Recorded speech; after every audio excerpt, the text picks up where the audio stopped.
విమానంలో ప్రయాణం చేస్తే చేరుకోవాల్సిన కాడికి తొందరగానే చేరుకుంటారు కావచ్చు. విమానంలో సౌకర్యాలు మంచిగానే ఉంటాయి కావచ్చు. ఎత్తేసుడు, స్టేషన్ల లాగుడు, క్రాసింగ్లు వెట్టుడు ఉండకపోవచ్చు.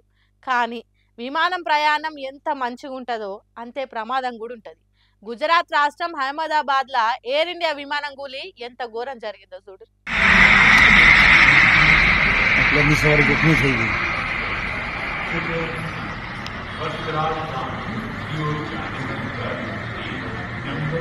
అబ్బబ్బబ్బబ్బా, ఆకాశాన్ని మూసేసినట్టు పొగ ఎట్లా దట్టంగా ఎగజిమ్ముతున్నదో చూడుండ్రి.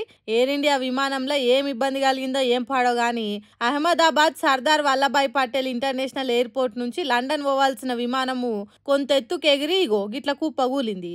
గాశారం పాడుగాను కూలిన విమానం జనం లేని కాడ కాకుండా మెడికల్ కాలేజ్ బిల్డింగ్ మీద పడ్డదట.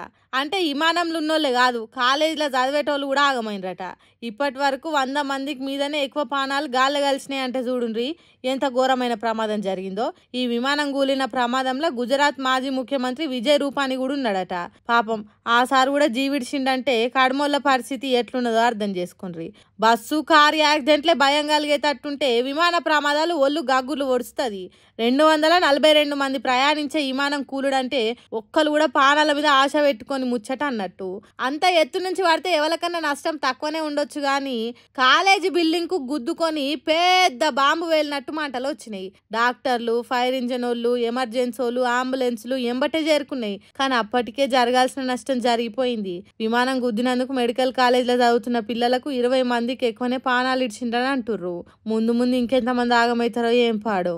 ఈ విమానంలో 169 మంది మన దేశపోలు, 53 మంది ఇంగ్లీష్ వాళ్ళు, 12 మంది విమానంలో పనిచేసేటోళ్ళు ఉన్నారట. ఇంతమందిలో ఎవ్వరికి ఎట్లున్నదో, ఎంతమందికి దెబ్బలు తాకినాయో, ఎంతమంది కోలుకుంటారో ఏమో గానీ ఏడ చూసినా ఏడుపులే వినిపిస్తున్నాయట అహ్మదాబాద్లో. విమానాల మంత్రి కె రామ్మోహన్ నాయుడు, హోం మంత్రి అమిత్ షాలు గుజరాత్ ముఖ్యమంత్రి భూపేంద్ర పటేల్ తోని ఫోన్లో మాట్లాడి పరిస్థితి ఎట్లున్నదని తెలుసుకున్నారట. కాలం గడిచే కొద్దీ ఈ ఘోరం వల్ల ఎంతమందికి ఏం జరిగింది, ఎంతమంది బతికి బయటపడ్డారనేది తెలుస్తుంది. ఆ దేవుని దయతోని చాలా మందికి ఏం కావద్దనే కోరుకుందాం. ఏమంటారు? సినిమా షూటింగ్లు అంటే తెలిసే కదా, లేనిది ఉన్నట్టు ఉన్నది లేనిట్టు సృష్టిస్తారు. ఆడ పెద్ద బంగ్లా ఉన్నట్టు చూపిస్తారు కానీ ఉండదు. బాహుబలిలో నిజంగానే దున్నపోతొచ్చి గుద్దినట్టు చూపించారు కానీ ఆడ దున్నపోతే లేదు. సముద్రం నడవల పాట తీసినట్టు చూపిస్తారు కానీ ఆడ సముద్రమే ఉండదు. హాగో అట్లనే ఓ సముద్రం సీన్ తీస్తుంటే ఎంత పని అయిందో చూడురి.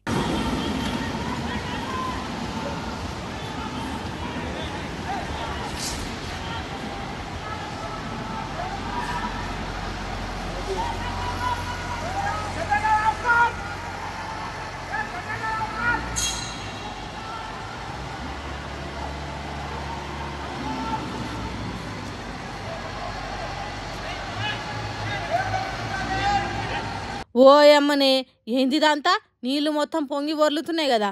ఆగో ఆగో, ఉన్నోళ్ళంతా ఎక్కడికక్కడ ఉరుకుతుర్రు. ఈడ వీళ్ళేమో కెమెరాలు నానకుండా కుర్చీల మీద పెట్టి మీదికి అందిస్తుర్రు. ఉన్న సామానంతా నానిపాయే కదా. చూస్తుంటే ఇదేదో సినిమా షూటింగ్ లెక్కనే ఉంది కదా అని చూస్తుర్రా. సినిమా షూటింగే. Hero Nikhil the Indian house cinema షూటింగ్లా సముద్రం సీన్ తీసేటందుకు ఇంత పెద్ద సెట్ వేసారట. ఏమైందో ఏం పాడో, ఉన్నట్టుండి వాటర్ ట్యాంక్ వలిగిపోయి లొకేషన్ మొత్తం నీళ్ళలో మునిగిదేలింది.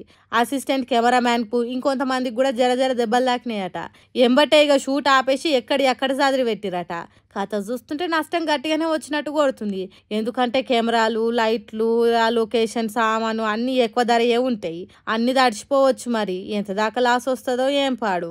ఇప్పుడు ఈ వీడియోలు సోషల్ మీడియాలో ఒక్క తిరగనే గిరికలు కొట్టబట్టినాయి. మరి సముద్రం సీన్ ఇట్లా అయిందని ఆపేస్తారో లేకుంటే మళ్ళీ జాగ్రత్తలు తీసుకొని పొరపాటు కాకుండా రీషూట్ చేస్తారో ముందు చూద్దాం.